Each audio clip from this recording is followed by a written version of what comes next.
నిజామాబాద్ జిల్లా ఎడపల్లిలోని ప్రభుత్వ ఆసుపత్రిలో అగ్నిమాపక నివారణకు తీసుకోవాల్సిన జాగ్రత్తల గురించి అగ్నిమాపక శాఖ అధికారులు వైద్య సిబ్బందికి అవగాహన కల్పించారు.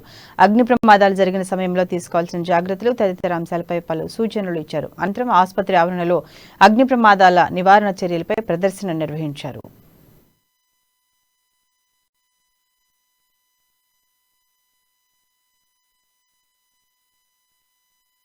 మేము అగ్నిమాపక ప్రమాదాల గురించి నివారణ ఎలా చేయాలి, ఎడపల్లి గవర్నమెంట్ హాస్పిటల్కి వచ్చి సిస్టర్స్ అండ్ డాక్టర్స్కు ప్రమాదాలు ఎలా ఉంటే ఎలా ఆర్పాలా అన్ని రకాలు చెప్తున్నాము. గ్యాస్ ఫైర్ అయితే ఏ విధంగా ఆర్పాలి, ఏదైనా గుడిసె కాలితే ఏ విధంగా ఆర్పాలి, కరెన్సీ కాలితే ఏ విధంగా ఆర్పాలి, ఎలక్ట్రికల్ ఫైర్ అయితే ఏ విధంగా ఆర్పాలి.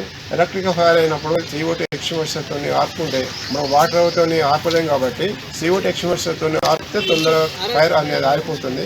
మరియు ఎలక్ట్రికల్ ప్లగ్ ఉన్నప్పుడు ఒకదానికి ఒక ప్లగ్కు కెపాసిటీ 220 ఉంటుంది కాబట్టి దానికి 3-4 ప్లగ్లు వాడకుండా 3-4 ప్లగ్లు వాడినప్పుడు ఏమవుతుందంటే దానికి పవర్ వచ్చేది ప్లస్ మైనస్ వచ్చేది రబ్బర్ కరిగిపోయి మేము అగ్నిమాపక